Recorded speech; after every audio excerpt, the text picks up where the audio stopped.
Hello and welcome to Monday Night Quarterback. I'm Anthony Gianelli. I'm Josh J. Freshman. But we don't have Alexander with us tonight, but don't worry, it's just the two of us, and we're going to go ahead and get right into it. Now remember, this is a live call-in sports show, so make sure that you call in with the number down below. So if you got any questions or opinions about like what we're going over, feel free to call, man. Yeah, definitely. I mean, everybody loves an opinion. Oh, definitely. Get right into it. I mean, we've got a bunch of stuff now that we've got basketball going on, both college and NBA back in full swing. Yep. Just had the World Series finale, another great week of football. So, I mean, we'll get right into it. Right off the rip, I mean, if you want to, we'll get into football. I mean, it's what we know best. It's our favorite sport. Might as well. So last Thursday night wasn't really that great of a game. It was another kind of lackluster, and I'll be honest, for me, it was the first not-so-good Thursday night game of the season. It was Ravens-Dolphins, just kind of not the greatest one. But Ravens, finally, my big thing, Lamar Jackson back on field, looking like the old Lamar Jackson, getting things done. I will say this, they did, Dolphins able to, only thing I think they, in my opinion, were able to accomplish was holding Derrick Henry to right at 100 yards. Other than that, I think my big surprise of the week would have to be, honestly, Green Bay falling to the Carolina Panthers. I mean, don't sleep on Carolina, man. They've been doing really good, especially running, might as well. Like Bryce Young, he's actually looking a little bit better in my opinion. Like still, obviously, he's got things to work on, especially coming back from an injury he was poised that he had for a little bit. But what was his name? Dowdell. Rico Dowdell. He has been running like a maniac, and I wouldn't be surprised if he is enacted like as like an offensive player of the year kind of deal with how well he's running. He's definitely on pace to be one of those offensive players of the year. I think you're dead right on that. And I mean, the crazy thing is he was backup last year for Dallas, and Dallas let him go. And then now he's been sitting back up behind Chuba Hubbard, and with Hubbard's injury, it's opened the door for him. And he's taking it well. He is, and he's making it so that way there's a case for him to be running back one. And then in the end, it's like, Carolina wins because, well, now going into next year, you can pick which one fits your team better. Yeah. And the other one's amazing draft capital. Who wouldn't want one of the two? Oh, exactly. So like, both of them are fantastic running backs. Like either like Hubbard you go with or Dowdell you go with. Like either or, they're a good running back duo. Like hell, if you keep both of them, sweet. Yeah, I mean, make them do like Hal Montgomery and what's his other name, running back duo over Detroit. Yeah, no, and that's a very good point. It just depends. I guess I'm not sure what Dowdell's contract is. It might be a small one again, him being a backup, but I mean, either way, he is proving it. So no, definitely. Other than that, Green Bay losing to them, that's a big one. The other one, and I don't know anybody's seen that coming, Colts finally falling for the second time this year to the Steelers. The Steelers defense definitely woke up. I saw a video before we had our Sunday games going. There was apparently a funeral for the Steelers defense made from the fans that were tailgating. And, they got brought back from the dead, apparently, because they held back, not Mac Jones, Daniel Jones. Yeah. They picked him off 3 times, if I remember correctly. They picked him off 3 times and forced him to fumble twice. 5 turnovers alone on Daniel Jones. And I mean, this whole season we've seen Indiana Jones, but this is the first time the Danny Dimes of the Giants has poked his head out this season. And honestly, I think it's surprised most people that Daniel Jones has went this long looking this amazing. But I think deep down, all of us knew at some point he would have one of these games, and it was against, like you said, a really good defense, to be fair. But up until now has been fluttering. The steel curtain has been they've been more like the plastic curtain. They bend and they break. But this last week, no, they showed up and really embarrassed Daniel Jones. So going forward, I'm interested to see, one, does this rejuvenate the Steelers' season? Because they've kind of been hurting a little bit here the past couple weeks, especially how Green Bay slapped them around last week. Oh, so does this rejuvenate them? And does this make Daniel Jones revert back to his old ways of turnovers? Or is he able to pull things back together next week and perform? Because me personally, I've been enjoying the Colts run so far. I think they'll continue, in my opinion. Daniel Jones, he's been fantastic. It's a game, that sets it back a bit, but that doesn't mean he's going to stop, of course. He's been fantastic. He's been playing a lot better than he was with the Giants. I think he'll continue to be impressive, and coming from me, I think they'll win the AFC South from what it looks like, honestly, I'm okay with. They kind of deserved it, not going to lie. They are definitely on poise to win that AFC South, and I do agree with you. I think this one little game here is not going to be the end of things for Daniel Jones at all. I mean, again, every quarterback has their day. They always have their day, and it's okay. That means you're human. Like, it's not a big thing. Like, I don't know how they're doing with it right now. Like, it's going to happen. You're not going to be perfect, especially in the NFL. Right. But, like, you're playing other professionals, man. I mean, that's just part of the game, and I mean, even my team, the Chiefs, another hard one last night. That being said, it was the Buffalo Bills, who I have called one of the top teams in the AFC. Even their record, not quite reflecting it. Lost a couple rough ones, but still. Especially to Atlanta in that one night game as well. It was a Monday night game. That was the one that was kind of made me question things. It was it made me question too. Like, was Atlanta really good? Like, yeah, I think they're still good to an extent, but not like how they want to be yet. But I could see them being like a dark horse playoff team if they keep it up, like with how they yes, they lost to New England, like 1 point difference. But I guess a really good New England team too. Like they can show New England's real tough. Mike Vrabel, in my opinion, and some people will fight me. One of my friends fights me all the time. I think Mike Vrabel is one of the best coaches in the NFL, and especially defense-wise. And you can see it all day with the Patriots. They did come away with like a 1 point win this weekend. It was a real close one for them. But again, they're just able to stay healthy, stay out there. Drake May looking pretty good.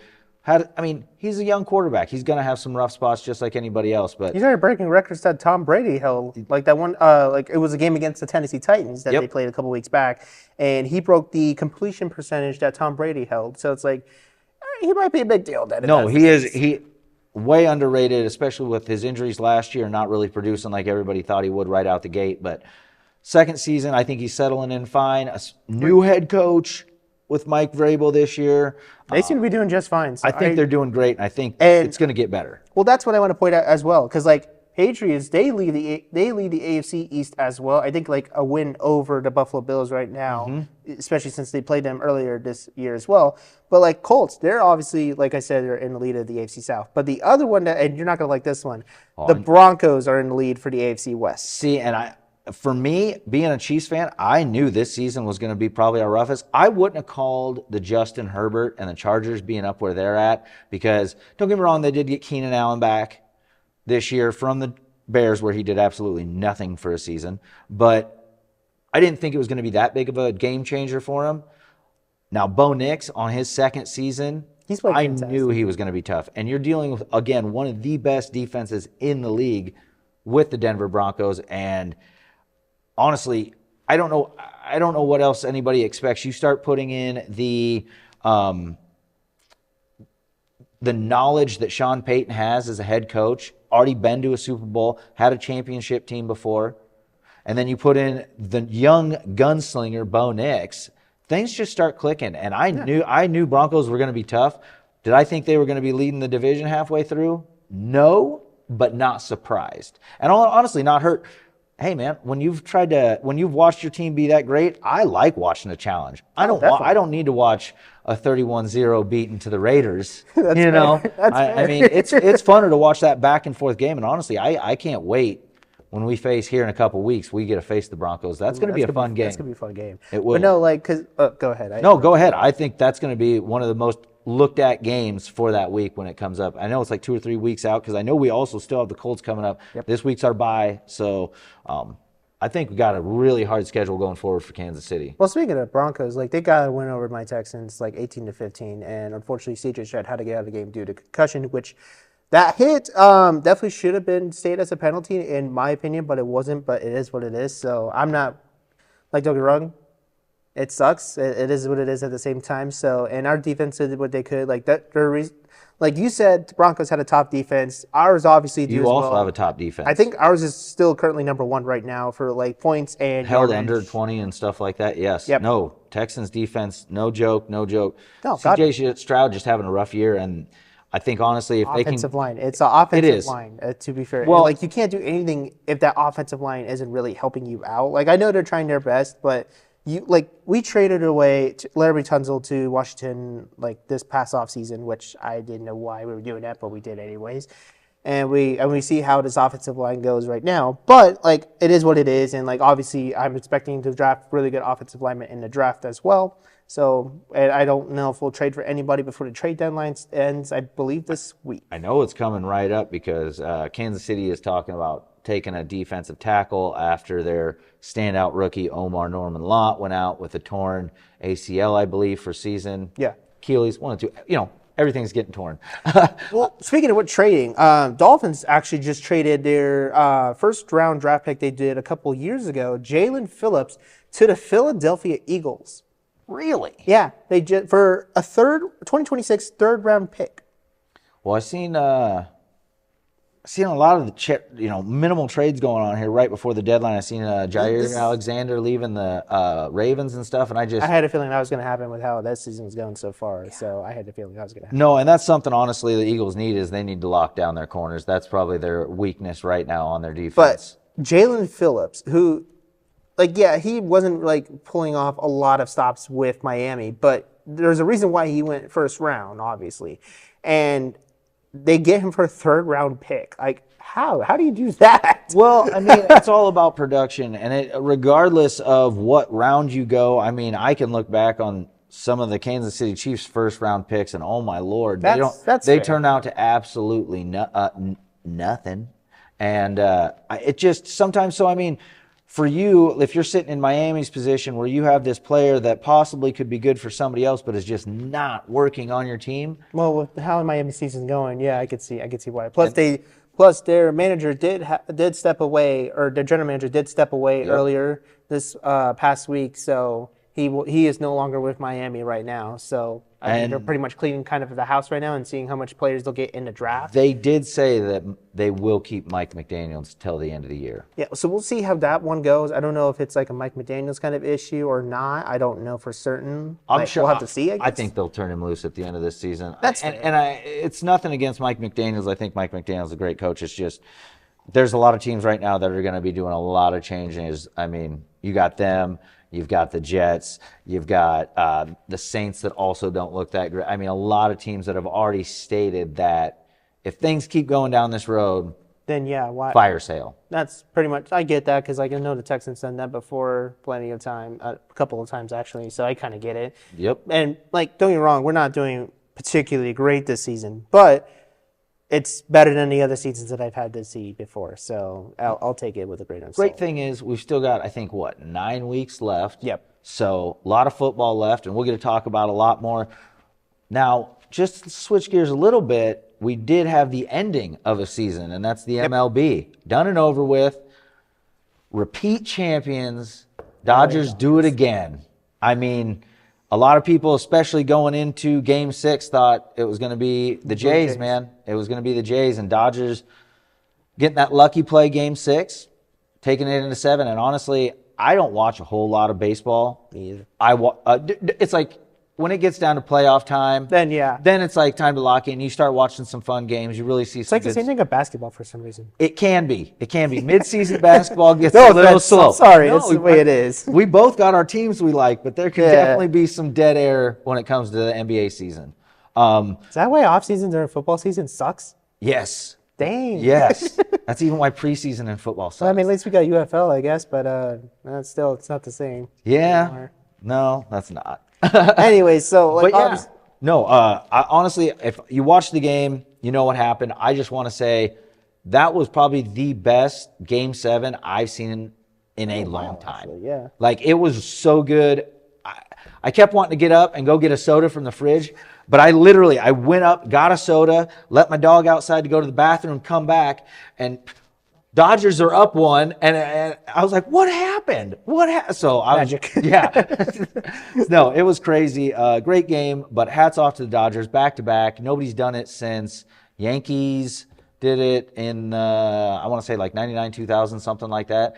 I think they actually did the three-peat that year. That was. See if the Dodgers can get a three-peat, then we'll have to see. Well, they're going to go for it. And again, when you've got a great player like Shohei Ohtani, what are you going to do? Exactly. It scares the mound all day long. And again, you start looking at the other team around them.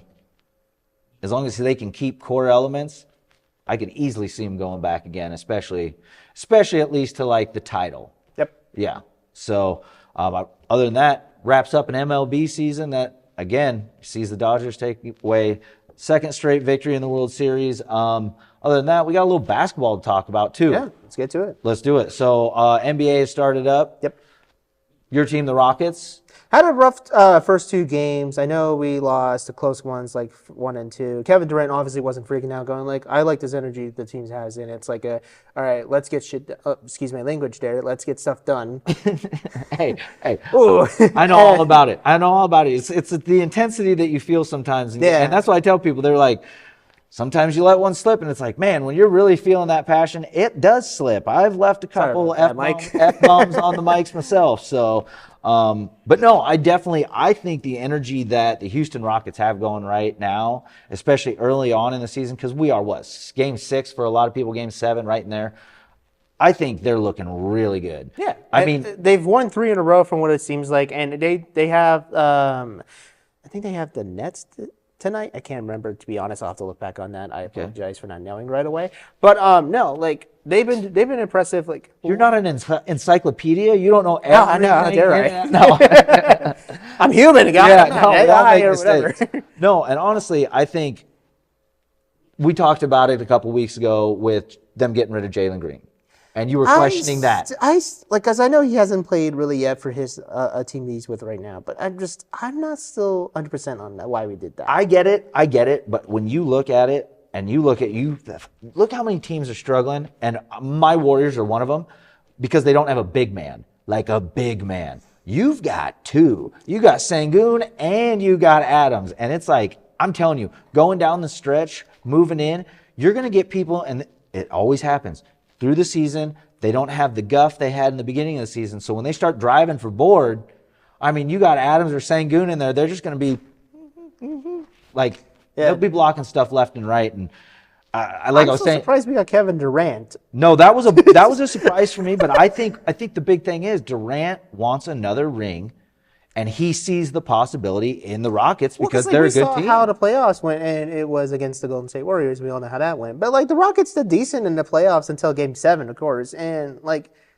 For a young team like that to go into the playoffs, like, yeah, they definitely got hard. I think that's what Kevin Durant saw. Well, I don't know if it was up to him for that trade, but like he still seemed happy. He's definitely got to have his input on it, and I think that's the big part in why he went there, because everybody was questioning why he didn't go back to the Warriors.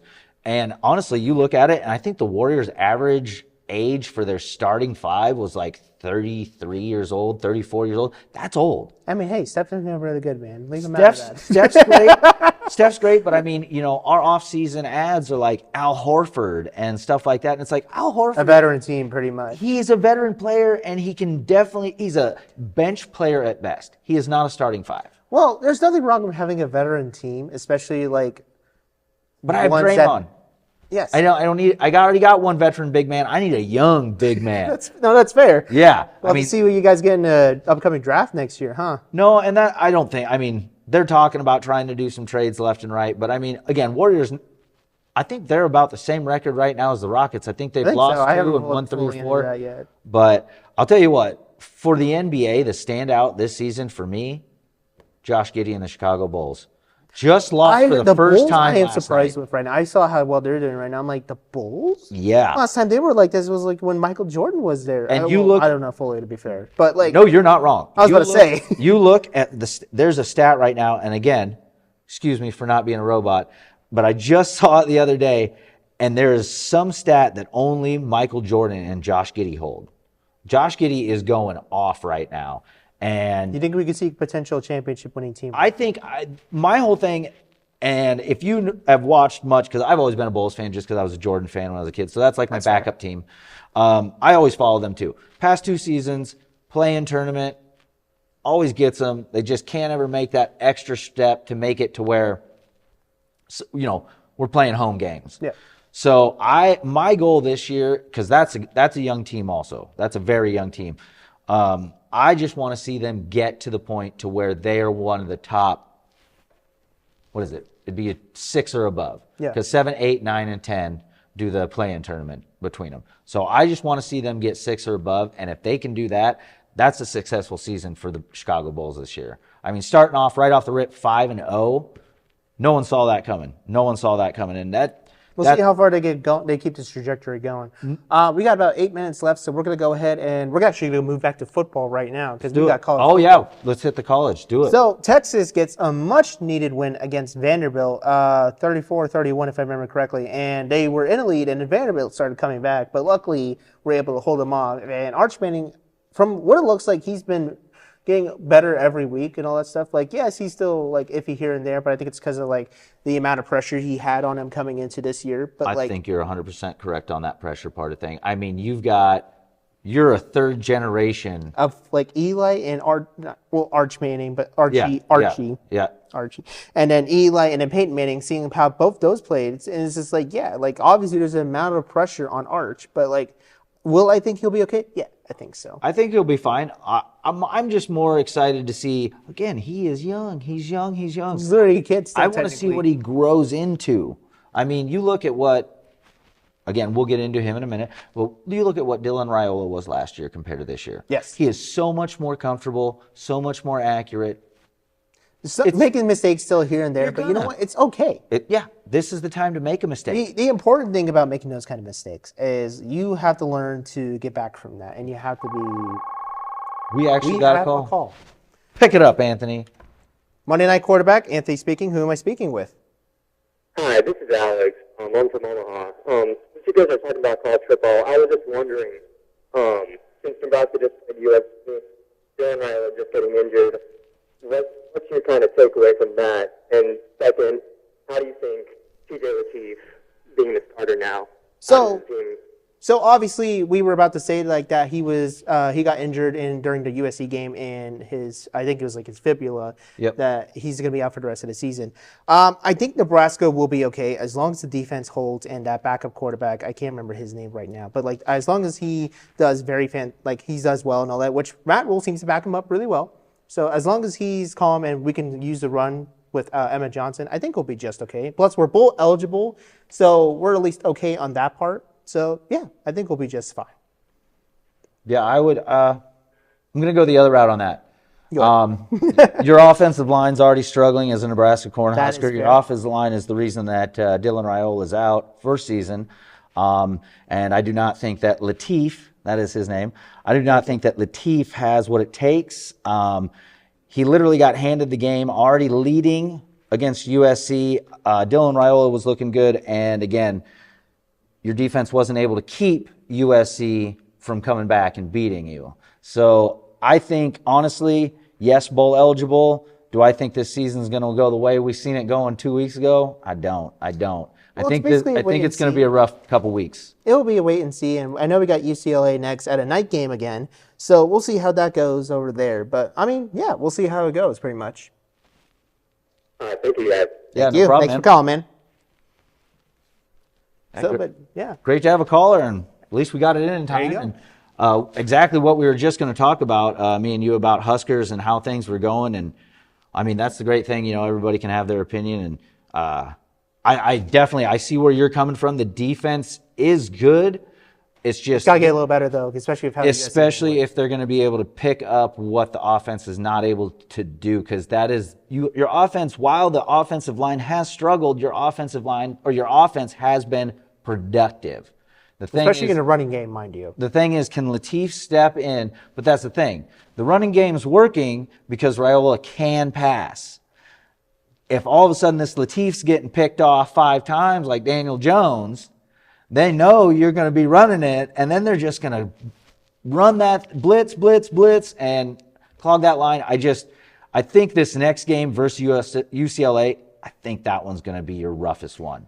That's fair. And again, we'll have to see how that goes. So, but thank you, caller, for calling in about that. We were going to get to that. We got about a little bit less than 4 minutes left. I want to go over a couple of teams that lost, or like upsets. Georgia Tech finally got their first loss against North Carolina State.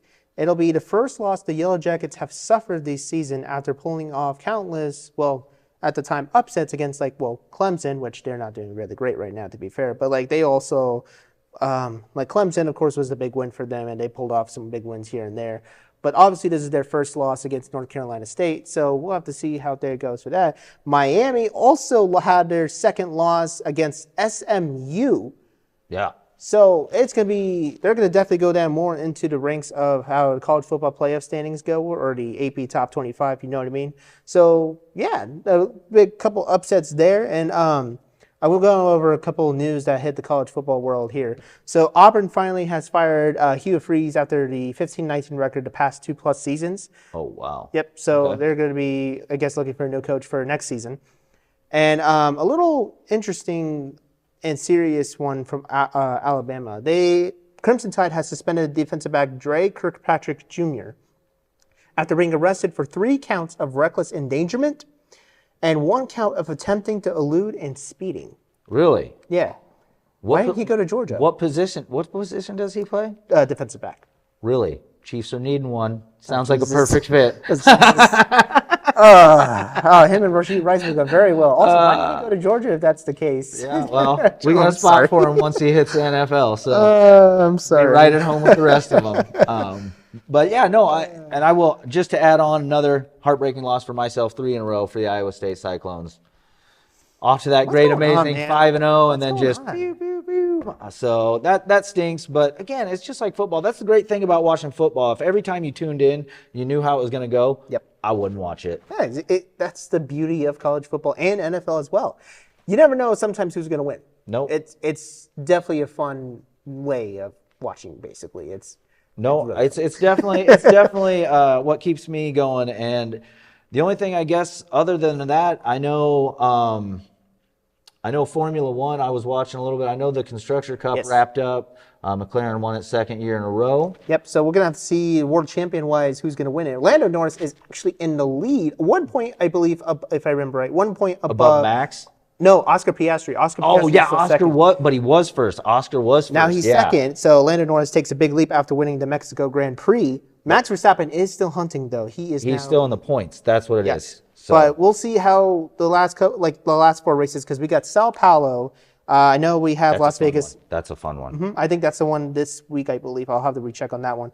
But then we have Las Vegas. That's going to be pretty soon. And then we have the last 2 races.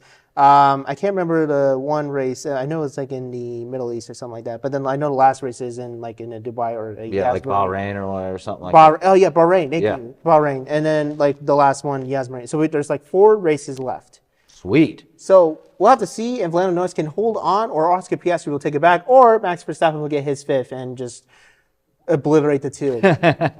A lot can happen in these 4 races. No, And for with sure. 2 months left in the season, yeah, pretty much. But we're about pretty much getting ending. Okay, I want to thank the caller for calling in and all that stuff. So thank you so much for calling in and asking us about that. But until then, thank you so much for watching. I am Anthony Gianelli, I'm Josh J. Freshman and we want to thank you so much for watching. Thank you, and we will see you later. Goodbye. Good night.